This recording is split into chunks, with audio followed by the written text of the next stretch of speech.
हाय, चलो we are going to start optical isomerism का हम लोग आज थोड़ा सा केस स्टडी करेंगे। कब कब कब हम लोग ऑप्टिकल आइसोमेरिज्म बोलेंगे, ऑप्टिकल आइसोमर्स बोलेंगे, कब कब हम लोग नहीं बोलेंगे, पहले ये हम लोग बात करेंगे। इसके बाद हम लोग एनेंसियोमर्स डायस्ट्रोमर्स पे आएंगे। ये हमारा आज का टॉपिक है, यही हमें समझना है। चलिए सबसे पहले ऑप्टिकल आइसोमर्स किसको बोलेंगे, मैं आपको रिकॉल करूं, मैंने आपको बताया भी था भैया ऑप्टिकल आइसोमर्स किसको बोलना है। आई हैव टोल्ड यू भैया मेरे ऑप्टिकल आइसोमर्स टू और मोर देन टू कंपाउंड्स क्या होना चाहिए, टू और मोर देन टू कंपाउंड्स। पहला क्या, सेम मॉलिक्यूलर फॉर्मूला, अरे भैया ये तो हर आइसोमर का है। सेकंड क्या, सेम कनेक्टिविटी। सेम कनेक्टिविटी मतलब कनेक्टिविटी का क्या मतलब है भैया मेरे बोलो, सेम कनेक्टिविटी का मतलब क्या हो जाएगा। सेम कनेक्टिविटी का मतलब होगा कि अरेंजमेंट, जो एटम्स जो एक दूसरे को अरेंज करेगा वो दोनों, मतलब एटम एक दूसरे को जो कनेक्शन होगा, मींस एक एटम से जो कनेक्शन, चारों बॉन्ड्स यहाँ है, दूसरे से भी चारों वही है। कनेक्टिविटी ऑफ एटम्स का जस्ट ये मीनिंग है। Third, different. अब डिफरेंट क्या होगा, spatial arrangement and behaviour towards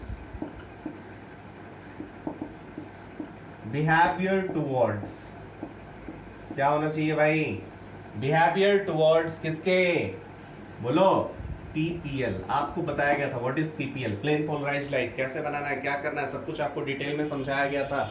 it is clear और नॉट, आपको बताया गया था ना मेरे भाई, कैसे क्या करना है, ये सारी चीजें आपको समझाई गई थी।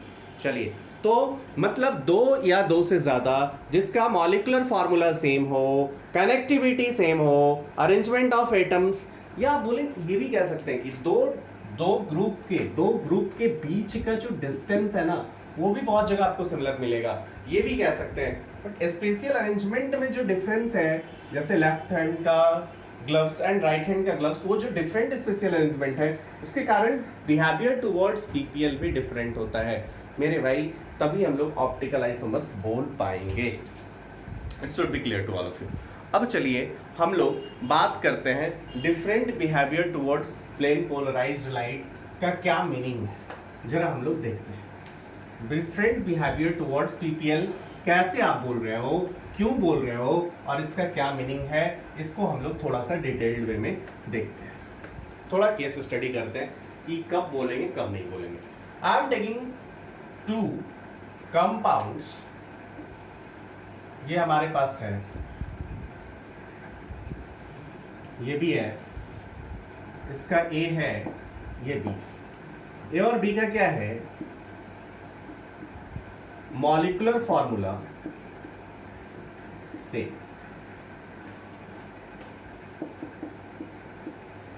ठीक, ए एंड बी का मॉलिक्यूलर फॉर्मूला से। चलिए दिस इज द सैंपल। आपने क्या किया, यहां से लाइट पास कराया, पीपीएल लाइन। हमने इस बी में भी यहां से हमने पीपीएल को पास करवाया। भैया मेरे जब ये पीपीएल इस सैंपल से इंटरैक्ट किया तो दिखा क्या, इसको ऐसे, यदि ये सैंपल होता तो ऐसे चला जाना चाहिए, लेकिन दिखा ये आपको ऐसे जाता है। So it is certain observed angle of rotation, means PPL is deflected. यहां भी ऐसे, यहां भी कुछ अल्फा ऑब्जर्व डैश, ठीक है मेरे भाई। जब भी डिफ्लेक्शन हो रहा है, मीन्स आप क्या बोलोगे, ये तो क्लियर है, डिफ्लेक्शन हो रहा है मतलब वो पीपीएल के टुवर्ड्स सर्टेन बिहेवियर शो कर रहा है, ये पक्का है। लेट अस सपोज केस 1 लिया मैंने, केस 1 लिया जबकि alpha observed 20 degree and alpha observed dash is -30 degree. Let us suppose this is the case. अब आप मुझे बताओ whether these two compounds are optical isomers or not. फटाफट ये दोनों कंपाउंड ऑप्टिकल आइसोमर्स हैं या नहीं हैं, आप मुझे क्लियर करो मेरे भाई. फटाफट, बहुत इजी है, बहुत आराम से आप कर सकते हैं, इसमें कोई रॉकेट साइंस नहीं इन्वॉल्व है मेरे भाई. फटाफट आप बताएंगे whether it is involved or not, whether these two compounds are optical isomers or not. चलिए, my first question, both are optical isomers or not. आप बोलोगे यदि मॉलिक्यूलर फॉर्मूला सेम है भैया, दोनों का बिहेवियर डिफरेंट है, मॉलिक्यूलर फॉर्मूला सेम है, स्पेशियल अरेंजमेंट भी सेम है, कनेक्टिविटी भी सेम है, उन सब में डिफरेंसेस नहीं है. Molecular formula same and same connectivity, ये दोनों दिया हुआ. अब बोलिए एक का 20 डिग्री है, दूसरे का -30 डिग्री है, क्या बोलोगे? इन दोनों को आप क्या बोलोगे? भैया मेरे दोनों ऑप्टिकल आइसोमर्स होंगे कि नहीं होंगे? बोलो, दोनों ऑप्टिकल आइसोमर्स होंगे. मींस दीज टू कंपाउंड्स की बात करेंगे ना, A and B are both are optical isomers. Both are optical isomers. It should be clear to all of you. चलो मैं बोलूं दोनों ऑप्टिकल आइसोमर्स हैं कि नहीं, आप बोलोगे बोथ आर ऑप्टिकल आइसोमर्स, सिन डिफरेंट बिहेवियर. लाइट जो पीपीएल को ये लोग दोनों पीपीएल के टुवर्ड्स दोनों डिफरेंट बिहेवियर शो कर रहे हैं. पीपीएल के टुवर्ड्स डिफरेंट बिहेवियर शो करने के कारण इनको हम लोग क्या बोलेंगे? These two are optical isomers. पहली बात तो ये हो गई भैया. नेक्स्ट बात मैं आपसे पूछूं, these two, this is optically active और ऑप्टिकली इनएक्टिव. ऑप्टिकली एक्टिव और ऑप्टिकली इनएक्टिव देखने के लिए क्या करोगे? एकदम सिंपल सा क्वेश्चन है. दिस इज ऑप्टिकली एक्टिव और ऑप्टिकली इनएक्टिव. कभी भी आपसे क्वेश्चन पूछे optically active optically inactive, simple सोचना है, क्या ऑब्जर्व रोटेशन 0 है? नो, ऑब्जर्व रोटेशन 0 नहीं है. मतलब सर्टेन एंगल से उसको क्या कर रहा है? डिफ्लेक्ट कर रहा है. यदि सर्टेन एंगल से डिफ्लेक्ट कर रहा है it means that it is optically active. यदि सर्टेन एंगल से डिफ्लेक्ट ना करे मतलब ऑब्जर्व रोटेशन 0 हो तो आप उसको ऑप्टिकली इनएक्टिव बोलोगे. भैया मेरे यहाँ पे 20 डिग्री है, यहाँ पे -30 डिग्री है, दोनों ही सैंपल कुछ ना कुछ एंगल से रोटेट करा रहा है. यदि पीपीएल को रोटेट करा रहा है मींस आप बोलोगे both are optically active. Both are optically active. Next बात मैं आपसे पूछूं भैया मेरे ये दोनों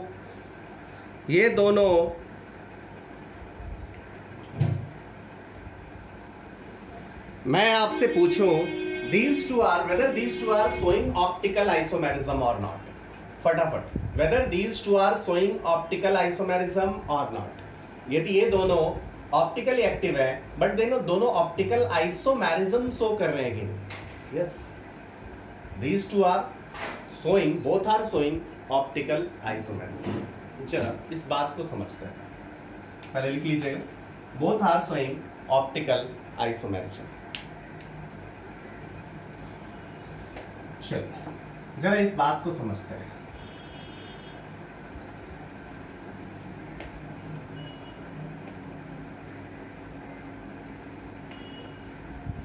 क्या मैं कहना चाहता हूं,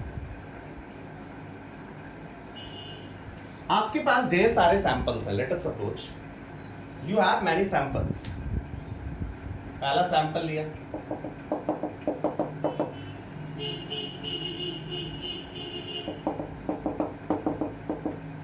ए है, अगर सैंपल बी है,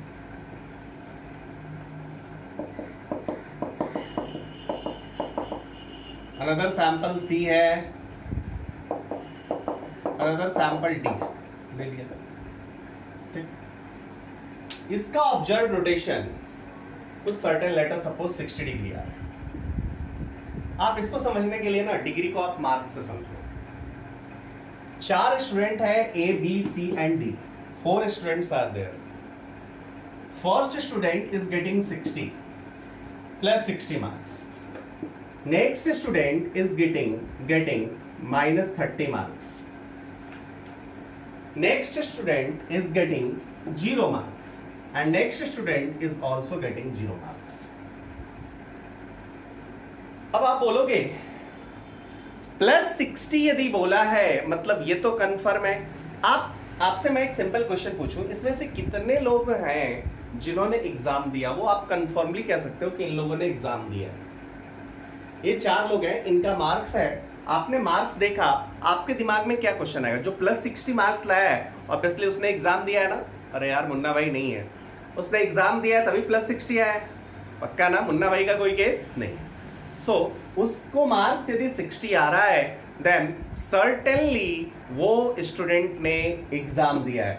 किसी का -30 है, आप बोलोगे -30, अरे यार निगेटिव ही तो है, जो उसने मतलब जितना सही किया उससे गलत किया, ज्यादा गलत किया। लेकिन ये तो भैया सही है कि इसने भी, आपसे पूछा जाए ये एग्जाम दिया है कि नहीं दिया है? Yes it has given exam, इसने एग्जाम में अपीयर हुआ है, ये भी बंदा एग्जाम में अपीयर हुआ है। लेकिन ये दोनों के बारे में आप कंफर्म कह सकते हैं क्या? 0 मार्क्स लाने का 2 तरीका है, एग्जाम ना दो तो भी 0 आएगा, एक और तरीका है जिससे 0 मार्क्स आएगा। क्या तरीका है वो? यदि आपने एग्जाम में दिया, आपने प्लस 50 लाया, सही जितना किया उतना ही का निगेटिव भी किया, मींस प्लस और माइनस दोनों मार्क्स इक्वल हो गए तो नेट 0 मार्क्स आपको मिलेगा। ये एक और तरीका है जिससे कि आपने 0 मार्क्स ऑब्टेन किया। अंडरस्टूड और नॉट? 0 मार्क्स लाने का 2 तरीका, मतलब इसका टोटल मार्क्स यदि बात करें, लेट अस सपोज प्लस 30 और -30 ले आया है, मतलब कंपाउंड का 2 पार्ट, एक कुछ प्लस डेविएशन करा रहा है, दूसरा कुछ नेगेटिव डेविएशन करा रहा है, नेट डेविएशन 0 है। और एक और तरीका है जो कि एग्जाम में अपीयर ही ना हो, नॉट अपीयर्ड, ये भैया कुछ रोटेशन शो नहीं कर रहा है। सो अब किसको 0 डिग्री बोलेंगे और किसको हम लोग बोलेंगे कि ऑप्टिकल आइसोमर शो कर रहा है और किसको नहीं बोलेंगे? जरा ध्यान देना। यदि कोई भी पार्ट, जैसे देख रहे हो यहाँ पे एक पार्ट, मतलब कोई part optical behaviour means PPL से अफेक्टेड हो रहा है ना, यहाँ पे पीपीएल से अफेक्टेड हो रहा है, बट जितना एक पार्ट अफेक्ट कर रहा है उसका अपोजिट दूसरा पार्ट कर दे रहा है, इसके कारण नेट रोटेशन 0 डिग्री हो जा रहा है। But whether this compound is affected by PPL or not, आप बोलोगे yes this is affected by PPL, PPL को अफेक्ट कर रहा है, हाँ नेट रोटेशन 0 हो जा रहा है, उससे क्या है? एग्जाम में तो भैया अपीयर हो रहा है ना, एग्जाम में अपीयर हो रहा है। आप बोलेंगे ये तीनों केस ऐसा केस है जिसमें कि हम लोग बोलेंगे these 3 are optical isomers। बोलो मेरे भाई, जबकि ये 0 डिग्री जो आ रहा है ना, यहां भी रोटेशन 0 डिग्री है, बट इसका कोई पार्ट पीपीएल से कुछ पीपीएल से डिफ्लेक्शन इसका है ही नहीं नेट, तो आप बोलेंगे इसको हम लोग ऑप्टिकल आइसोमर्स नहीं बोलेंगे। क्लियर है कि नहीं? It should be clear to all of you. Okay, now इसको हम लोग बोलेंगे जो कुछ रोटेशन शो कर रहा है, दीज टू आर ना optically active, these two are optically active. मेरे भाई समझ जाना, these two are optically active, और जो इसका 0 डिग्री आ रहा है ना वो ऑप्टिकली इनएक्टिव है। ये भैया ऑप्टिकली, ये भी ऑप्टिकली इनएक्टिव है, ये भी ऑप्टिकली इनएक्टिव है, दोनों 0 मार्क्स ला रहे हैं, लेकिन ये ऑप्टिकल आइसोमेरिज्म शो कर रहा है, बट ये आपको ऑप्टिकल आइसोमेरिज्म शो नहीं कर रहा है। अंडरस्टूड और नॉट? अब आपके सामने एक क्वेश्चन होगा, भैया किसको हम लोग बोलेंगे, कैसे हम चेक करेंगे कि कौन ऑप्टिकल बिहेवियर कौन शो करेगा कौन नहीं करेगा? सो आपके दिमाग में ये खाका बन गया होगा माय डियर स्टूडेंट्स कि कब ऑप्टिकल आइसोमर्स बोलना है और कब ऑप्टिकल आइसोमर्स नहीं बोलना है। चलिए let us start.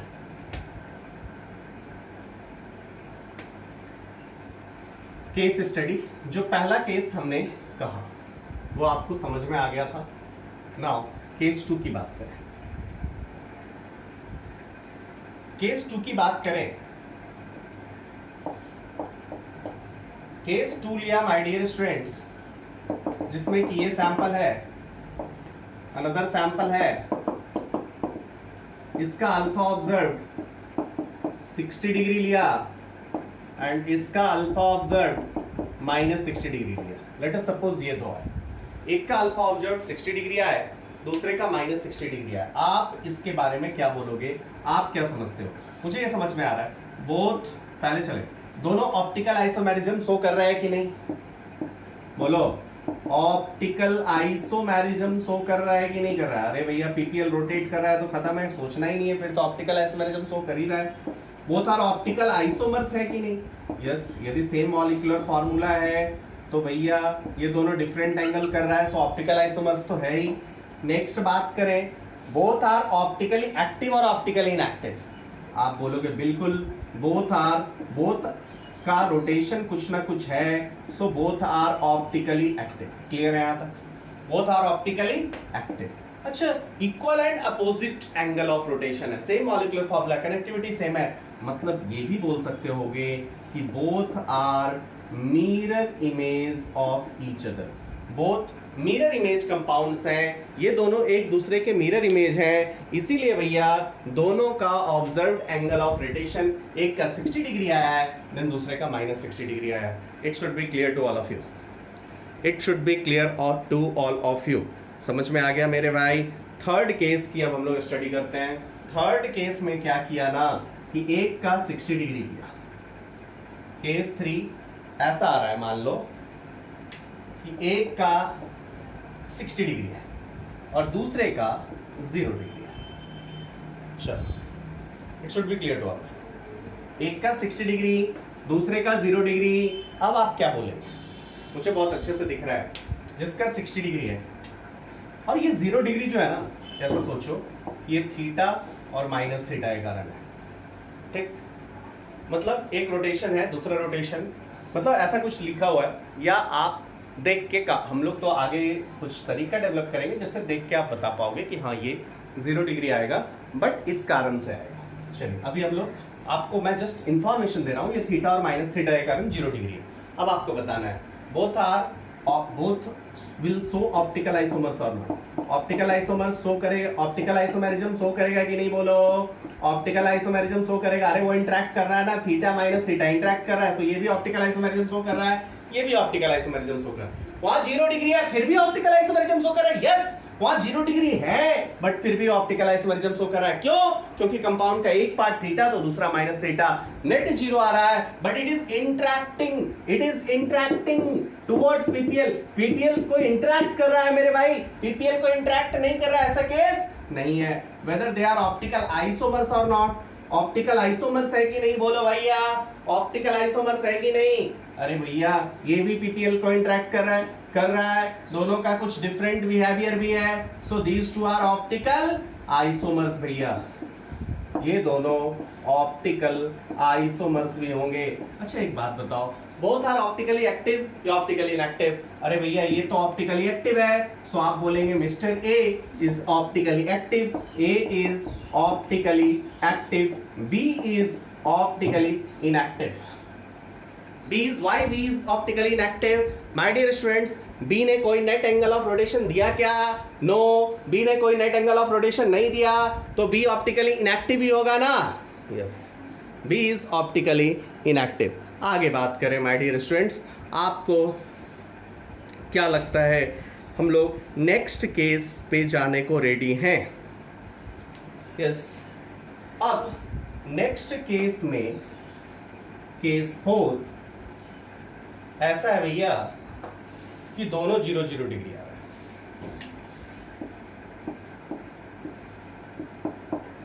Alpha observe भी 0 डिग्री है और अल्फा ऑब्जर्व डैश भी 0 डिग्री है। अब आप कैसे सोचोगे?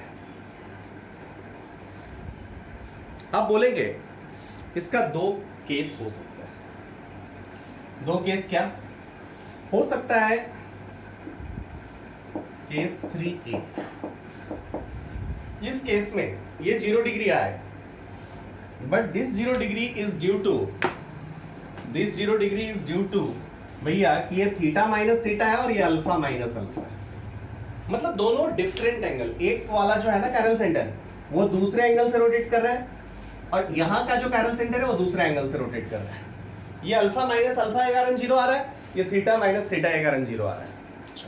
यदि ये केस है तो आप समझ रहे हो कि दोनों का बिहेवियर, मतलब एक कैरल सेंटर पे जो बिहेवियर है यहाँ पे बिहेवियर, मतलब दोनों पीपीएल को इंटरेक्ट तो कर ही रहा है, लेकिन ये दोनों पीपीएल को डिफरेंट वे में इंटरेक्ट कर रहा है। पीपीएल के साथ इंटरेक्शन हो रहा है बट पीपीएल के साथ जो इंटरेक्शन हो रहा है ना वो सेम वे में नहीं हो रहा है, पीपीएल के साथ इंटरेक्शन डिफरेंट वे में हो रहा है। यहाँ पे पीपीएल के साथ इंटरेक्शन का जो तरीका है वो यहाँ के पीपीएल के साथ इंटरेक्शन के तरीके के साथ सिमिलर नहीं है। दोनों ऑप्टिकल आइसोमर्स, यही केस समझना बड़ा डिफिकल्ट होता है, जिसके कारण मैं आपको बता रहा हूँ कि भैया ये दोनों ऑप्टिकल आइसोमर्स शो कर रहे हैं, दोनों के दोनों ऑप्टिकल आइसोमर्स हैं, दोनों के दोनों ऑप्टिकल आइसोमर्स भी हैं और ऑप्टिकल आइसोमेरिज्म भी शो कर रहे हैं। These two are optically active और optically inactive। आप बोलोगे both are optically inactive, both are optically inactive. दोनों में कोई ऑप्टिकली एक्टिव नहीं है और दोनों ने पीपीएल में कुछ रोटेशन नहीं करा है, बट दोनों फिर भी अलग अलग बिहेवियर पीपीएल के टुवर्ड्स शो किया है। Both are optically inactive. My dear students, समझ आ रहा है ना? अरे बोलो। चलिए अब एक केस और लिया जिसमें कि इसका बी पार्ट है। इसके बी पार्ट में माय डियर स्टूडेंट्स क्या करा? कुछ नहीं, सिंपल। Third D,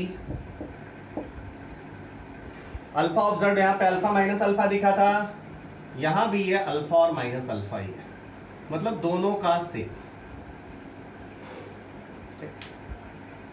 clear? यदि एक केस है तो आप कहोगे both optical isomers.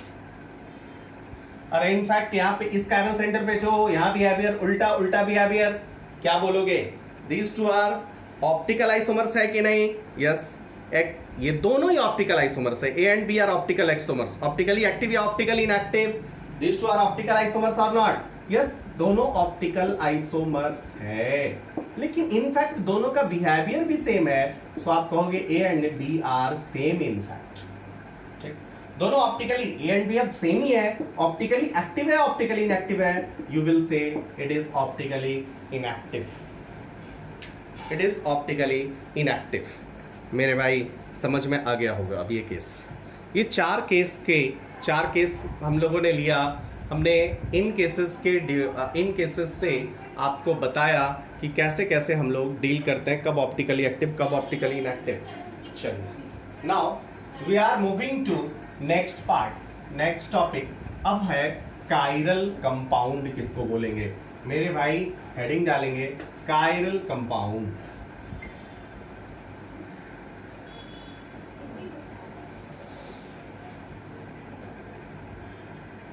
Chiral compound, चलो heading will be chiral compound.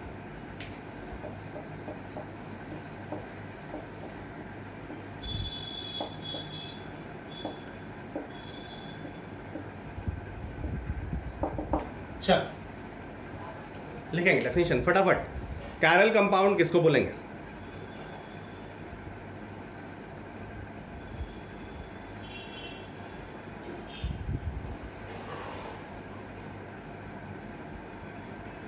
चलो क्या बोलो, किसको कायरल कंपाउंड?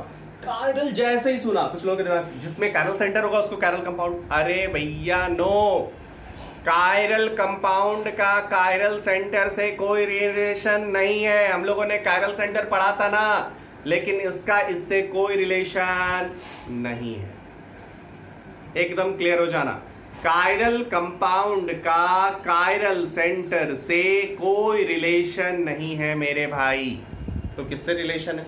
यस, जस्ट आप कायरल कंपाउंड बोल रहे हो तो आप देखो whether it is optically active और ऑप्टिकली इनएक्टिव। मतलब यदि आप अल्फा ऑब्जर्व्ड ग्रेटर देन 0 या alpha observe not equal to 0 आया, मतलब आप बोलोगे कायरल कंपाउंड बोलेंगे। सो कायरल कंपाउंड किसको बोलते हैं? Optically active. एकदम कोई कंफ्यूजन नहीं होना चाहिए, optically active compounds, optically active compounds are known as, अभी ऑप्टिकली एक्टिव के बारे में बात हुई, ऑप्टिकली एक्टिव ऑप्टिकली इनएक्टिव के बारे में डिटेल बात हो चुकी है। Optically active compounds are known as chiral compounds.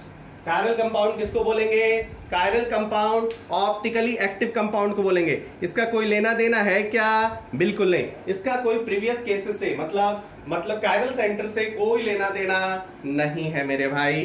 Understood और नॉट? बोलो। अब एकदम या क्लियर कट लिख लीजिएगा, कायरल कंपाउंड्स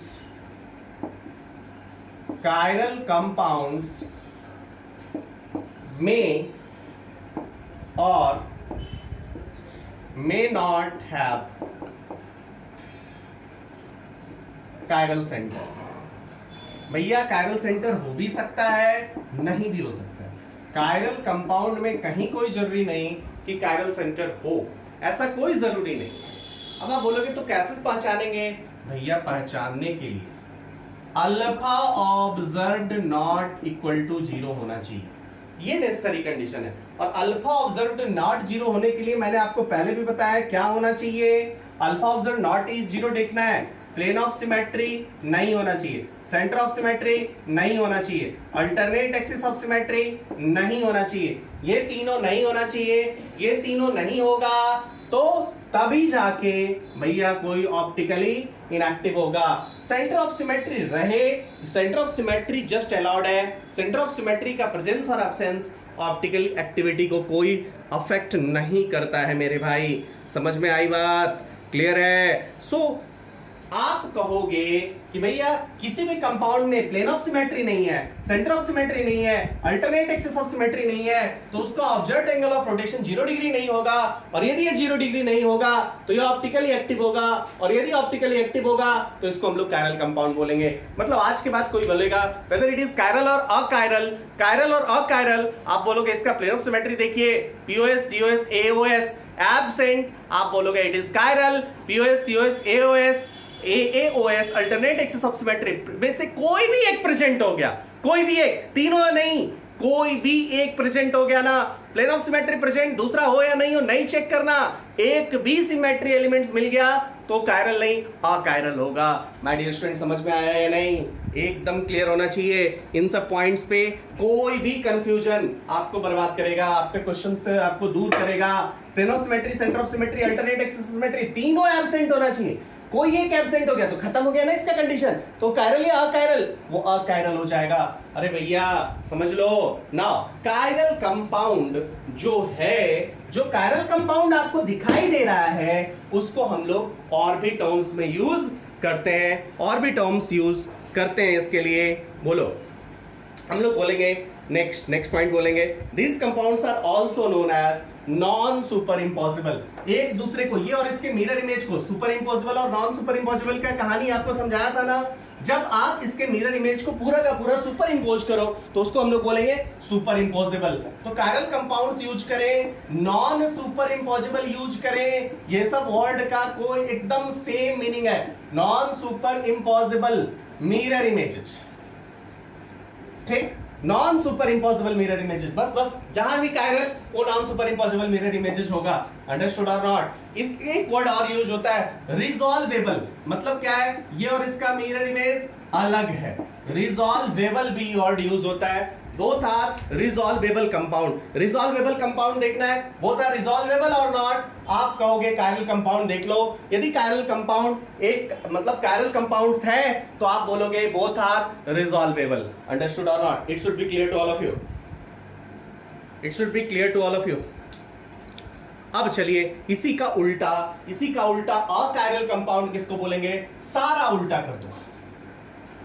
अकायरल कंपाउंड यदि समझना है, खत्म कहानी यार, अकायरल की कहानी भी खत्म हो गई। ऑप्टिकली यहां पे क्या हो जाएगा? Inactive compounds are known as achiral compound. समझ में आया कि नहीं? अब इसको हम लोग क्या बोलेंगे? सुपर इंपॉसिबल को नॉन सुपर इंपॉसिबल को सुपर इंपॉसिबल मिरर इमेज होगा। रिजॉल्वेबल की जगह पे क्या आ जाएगा? नॉन रिजॉल्वेबल। फटाफट फटाफट लिखेंगे। समझ में आई बात की नहीं? उसका अल्फा ऑब्जर्व्ड क्या हो जाएगा भैया मेरे? उसके लिए अल्फा ऑब्जर्व्ड 0 हो जाएगा। अंडरस्टूड और not?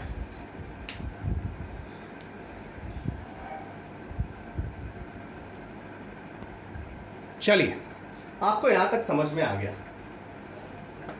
Now we are moving towards question solving. Question को सॉल्व करेंगे फटाफट। एक पहले नोट लिख लो। एक क्वेश्चन के बाद लिखा है पहले, तो मैं पहले ही लिखा देता हूं सो दैट कि क्वेश्चन सॉल्विंग में आपको इजियर हो। नोट देके लिखिएगा। Condition for a compound, condition for a compound एकदम ऐसा फंडा है जिससे कि गलत नहीं होगा, एकदम बढ़िया। Condition for a compound to show optical isomer. बहुत लोग टेंशन करते हैं मुझे बाद में भी, इसलिए मैं पहले ही नोट इस बार इंक्लूड कर दे रहा हूं, कोई टेंशन मत करना। Condition for a compound to show optical isomerism. भैया क्या करेंगे ऐसा? पहला स्टेप करेंगे check chiral centre. Chiral centre आप पहले काम क्या करो ना, कायरल सेंटर चेक करो। ठीक है, कायरल सेंटर चेक करो। इफ कायरल सेंटर प्रेजेंट, मुझे कोई मतलब नहीं है कि भैया एक हो, दो हो, ज्यादा हो, कोई मतलब नहीं। चेक कायरल सेंटर, यस है तो ऑप्टिकल आइसोमेरिज्म शो करेगा। यदि कायरल सेंटर है तो ऑप्टिकल आइसोमेरिज्म शो करेगा। Weather it is optically active, optically inactive, हमें कोई कहानी नहीं करनी है। चेक कायरल सेंटर, यदि यस है ऑप्टिकल आइसोमेरिज्म शो करेगा। चलिए, यदि नो है तो अब जरूरी नहीं कि ऑप्टिकल आइसोमेरिज्म शो करेगा, फिर आपको और भी कुछ करने पड़ेंगे। क्या करने पड़ेंगे? पीओएस चेक करो। चेक क्या? Plane of symmetry, plane of symmetry, centre of symmetry, alternate axis of symmetry, ये तीनों चेक करो। यदि ये तीनों में से ऑल एब्सेंट, ऑल एब्सेंट, तब आप क्या बोलोगे? Whether it is optically active और optically inactive, whether it will show और नॉट। आप बोलोगे यदि है तो it will show optical isomerism. इस केस में भैया मेरे ऑप्टिकल आइसोमेरिज्म शो करेगा। यदि आप में से कोई भी 1% हो रहा है, कोई भी 1% है, एनीवन, एक भी प्रेजेंट, वन और मोर प्रेजेंट, वन और मोर प्रेजेंट, एक भी प्रेजेंट तो एक हो या एक से ज्यादा हो, तो इस केस में क्या हो जाएगा? आप बोलोगे ऑप्टिकल आइसोमेरिज्म शो नहीं करेगा। इस केस में ऑप्टिकल आइसोमेरिज्म शो करने का कोई चांस मेरे भाई नहीं होगा। इस केस में आप बोलोगे सब ऑप्टिकल आइसोमेरिज्म, इस केस के लिए कोई ऑप्टिकल आइसोमेरिज्म नहीं होगा। चलिए, अब ये ऑप्टिकल आइसोमेरिज्म शो कर रहा है, यहाँ पे ऑप्टिकल आइसोमेरिज्म शो कर रहा है। अब आप बोलेंगे इसके ऑप्टिकल आइसोमेरिज्म तो शो करने में फिर से दो केस होगा, ऑप्टिकली एक्टिव होगा या ऑप्टिकली इनएक्टिव होगा। बहुत अच्छी बात है। यदि आप बोलोगे मेरे भाई इस केस में if one chiral centre is present, one chiral centre is present, then it is always optically active. More than one chiral centre is present, more than one chiral centre is present, more than one chiral centre present में फिर से दो case होगा मेरे भाई। More than one chiral centre present होगा तो it can be optically active, it can be optically inactive. हम लोग ये बात करेंगे बारी बारी से। अब चलिए, आपके सामने एक क्वेश्चन मैं रखने जा रहा हूं। पहले इतना क्वेश्चन आपको समझ में आना चाहिए कि ऑप्टिकल आइसोमेरिज्म कहां शो कर रहा है, कहां नहीं शो कर रहा है, इसके क्वेश्चन आपको समझ में आ जाने चाहिए। चलिए, क्वेश्चन लिखेंगे। Which of the following will show optical isomerism?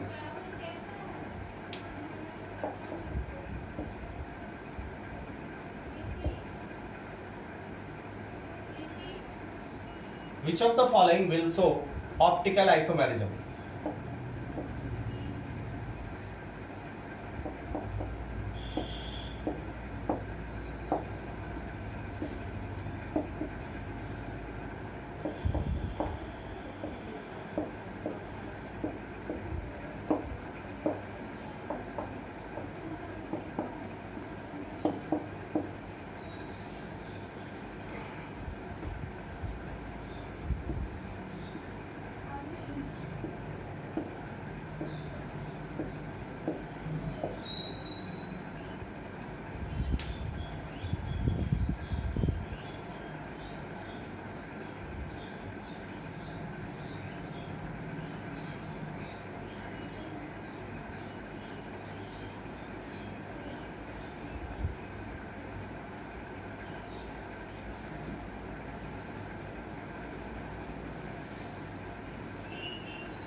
कुछ और क्वेश्चन हम लोग डिस्कस करेंगे लाइव क्लासेस में।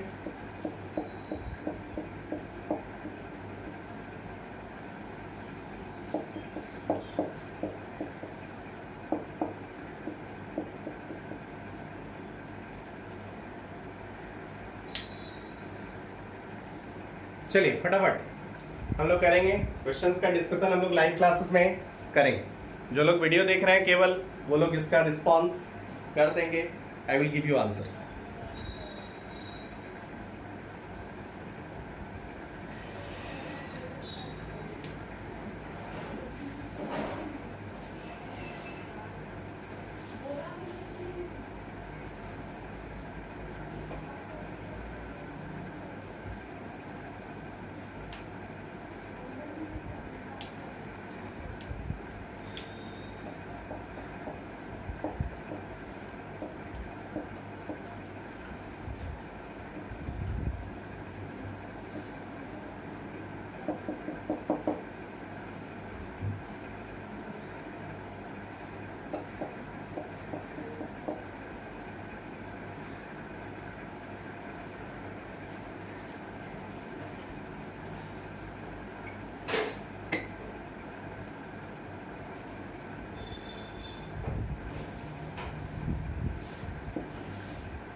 नेक्स्ट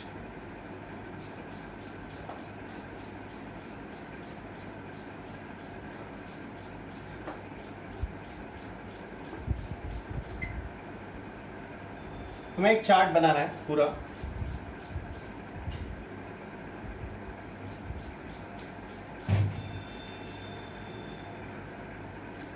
मैं इधर कुछ कंपाउंड्स का नाम दे रहा हूं।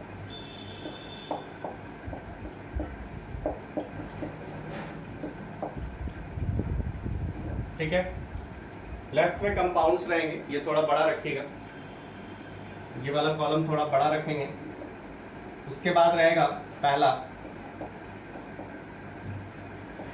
कायरल कंपाउंड है कि नहीं, टिक करना है वेदर इट इज और नॉट, ऐसे करके। जो है उसमें सही, जो नहीं है उसमें क्रॉस करना है।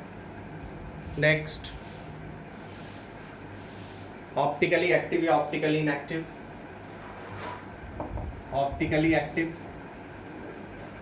Third is resolvable, resolvable. Fourth is resolvable के बाद कायरल सेंटर प्रेजेंट है या नहीं,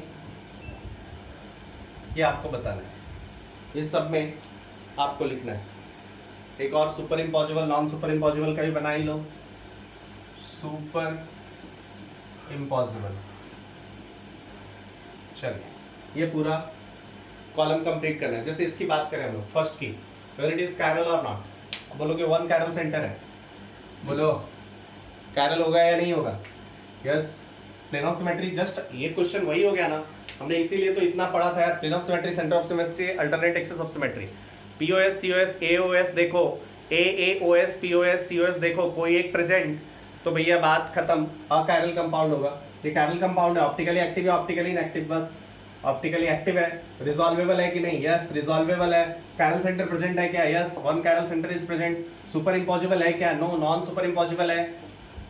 समझ में आ गई वही बात। ऐसे करके आपको क्वेश्चंस में करते चले जाना है। आई एम राइटिंग क्वेश्चंस, फटाफट आप करते चले जाएंगे।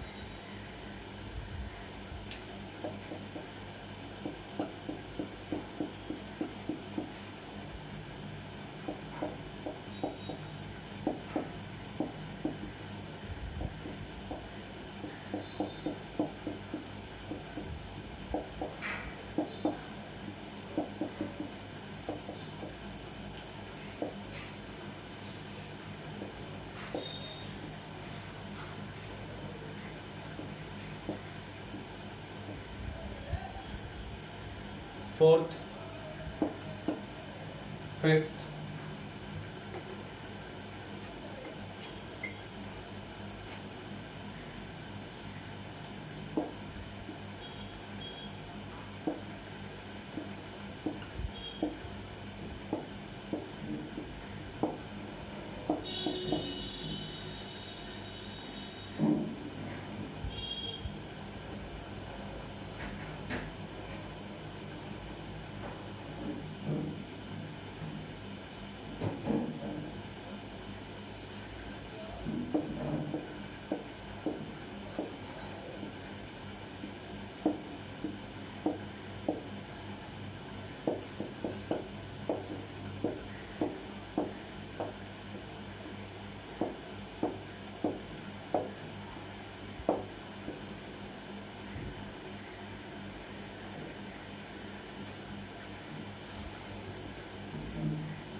सबका डिस्कशन हम लोग लाइव क्लास में करेंगे। It's okay.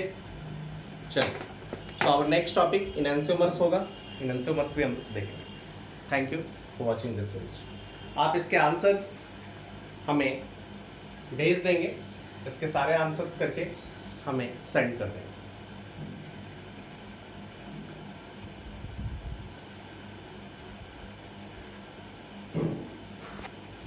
जो लोग केवल लेक्चर्स देख रहे हैं वो आंसर सेंड करेंगे, और जो लोग लाइव क्लास में है, लाइव क्लास में तो इसका पूरा मैं डिस्कशन ही लूंगा, इस पे और भी क्वेश्चंस हम लोग लाइव क्लास में डिस्कस करेंगे। सो ट्राई कि आप लाइव क्लासेस करिए। लाइव क्लासेस में मैं कुछ और भी लेता हूँ, बहुत कुछ पढ़ाता हूँ, एक आध लेक्चर मिसिंग भी होता है, बीच बीच में मैं लाइव भी ले लेता हूँ। तो आप ट्राई ये कीजिए कि जो लोग भी देख रहे हैं वो लाइव क्लास करने की कोशिश करिए। It will be more beneficial. Understood? Thank you to all of you.